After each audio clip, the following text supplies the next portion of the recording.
क्या किया?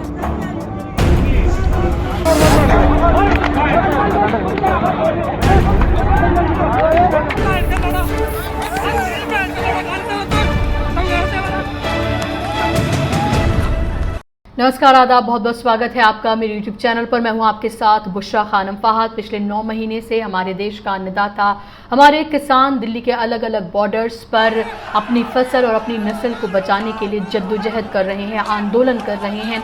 सरकार से उनकी मांग है कि 3 काले कानून वापस कर लिए जाएं और MSP को कानूनी दर्जा दे दिया जाए। लेकिन जनवरी से लेकर अब तक सरकार और किसानों के बीच में किसी तरह की कोई बातचीत नहीं हुई है। दावे और वादे बहुत सारे किए जाते हैं, किसानों के नाम पर सियासत बहुत की जाती है, लेकिन असल में जो किसानों के मुद्दे हैं वो वही के वही हैं। अब आप ये देखें कि इस सब के बीच जो है करनाल में खट्टर सरकार की पुलिस का बर्बर चेहरा जो है वो देखने के लिए मिला है।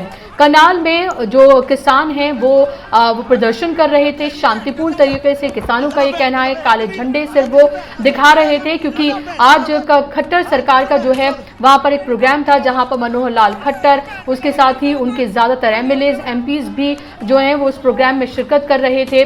और किसानों को ये लगा कि ये मौका है जब अपनी बातों को मनवाने के लिए एक तरह से वो सरकार पर प्रेशर जो है वो बना सकते हैं।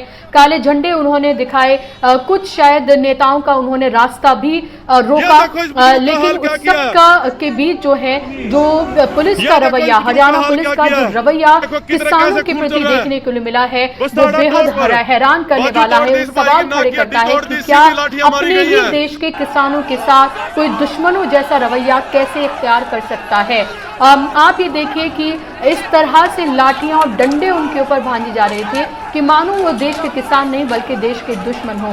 लहूलुहान किसानों की तस्वीरें जो हैं वो सोशल मीडिया पर वायरल हैं। एक बुजुर्ग किसान है जिनके सर पे जो है वो डंडा लगा है और बुरी तरीके से उनको पीटा गया है और पूरे उनका जिस्म से लेकर उनका पूरा चेहरा जो है वो लहूलुहान है। और इसी तरह की कई तस्वीरें जो है वो सामने आई हैं, वीडियोज हैं जहां पर साफ तौर पर देखा जा सकता है कि पुलिस किस तरह से डंडे बरसा रही है उन किसानों के ऊपर जो शांतिपूर्ण तरीके से अपना प्रदर्शन कर रहे थे। काले झंडे वो दिखा रहे थे और ये भी सरकार को बर्दाश्त नहीं हुआ।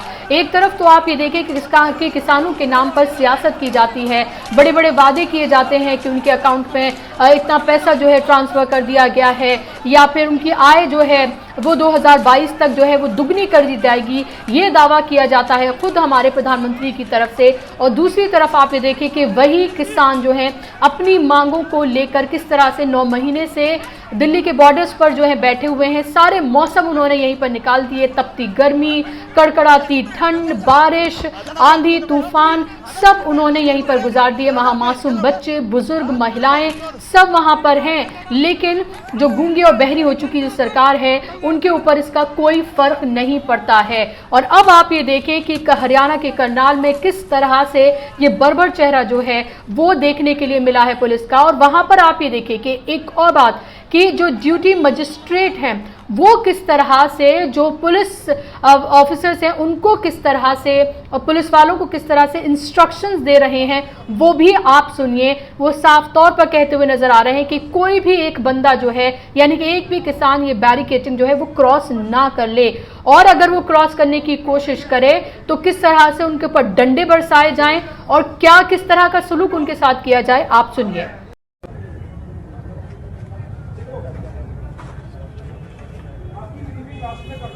सिंपल है, जो भी हो यहाँ से इससे कोई भी नहीं जाएगा वहां। इसी तरह का स्पष्ट कर देता हूँ, सर छोड़ देना। हाँ, कहाँ है सर? मैं ड्यूटी मैजिस्ट्रेट और लिखित में बता रहा हूँ, सीधे लट मारना। कोई डाउट मारोगे? कोई जाएगा इसको ब्रीच करके? सीधे उठा के मारना पीछे, कोई डाउट नहीं है, कोई डायरेक्शन की जरूरत नहीं है। क्लियर है?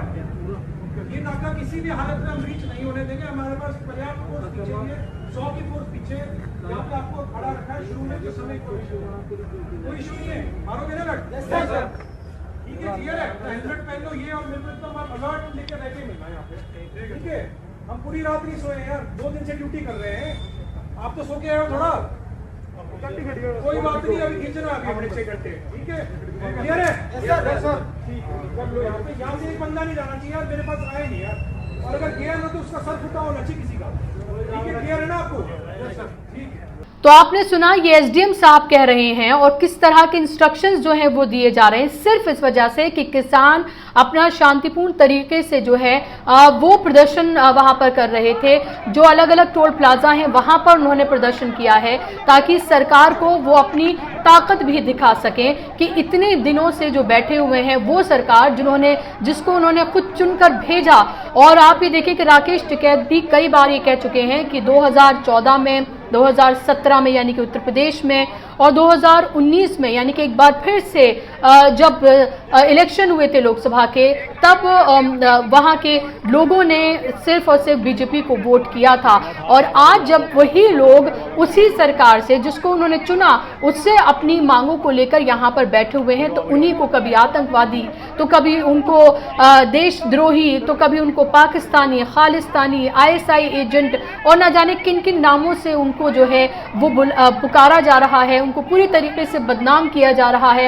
ये कहा जा रहा है कि वो सियासत कर रहे हैं, ये कहा जा रहा है कि वो सियासत में उतरना चाहते हैं, ये कहा जा रहा है कि ये सिर्फ चंद जगहों के ही किसान हैं, मुट्ठी भर किसान हैं जो दरअसल एक तरह से कहीं ना कहीं किसी मोटिवेटेड हैं किसी एजेंडे के तहत, जो इस तरह की बातें कर रहे हैं सिर्फ इस वजह से कि वो दरअसल सरकार से सवाल पूछने की हिमाकत कर रहे हैं। वो सरकार से अपनी मांगों को जिनको वो काले कानून कहते हैं, जो कानून लाए गए हैं, उनको वापस लेने की मांग कर रहे हैं।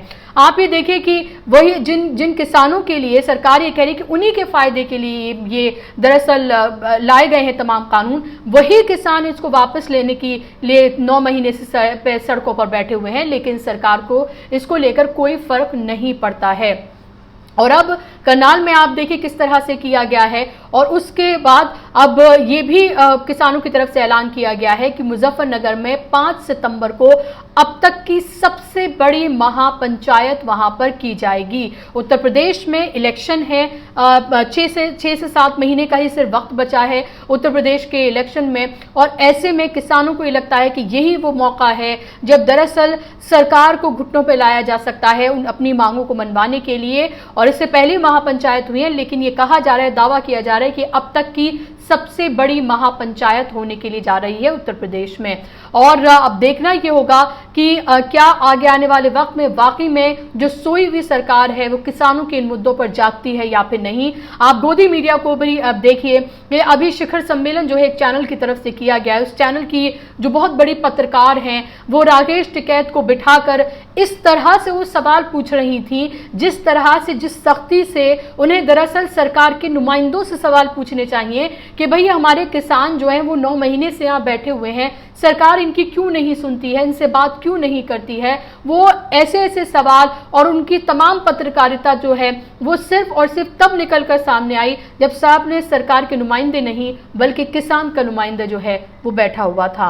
अब आप ये देखिए कि किस तरह से जो भी शख्स सरकार से सवाल पूछने की हिम्मत करता है, सरकार की आंखों में आंखें डालकर सवाल पूछता है या इस तरह के आंदोलन करता है, उनके साथ क्या कुछ किया जाता है। आज के इस कार्यक्रम में बस इतना ही। आप मेरे चैनल को ज़्यादा से ज़्यादा सब्सक्राइब करें। आप मुझे ट्विटर, इंस्टाग्राम और फेसबुक पर भी फॉलो कर सकते हैं। नमस्कार, आदाब।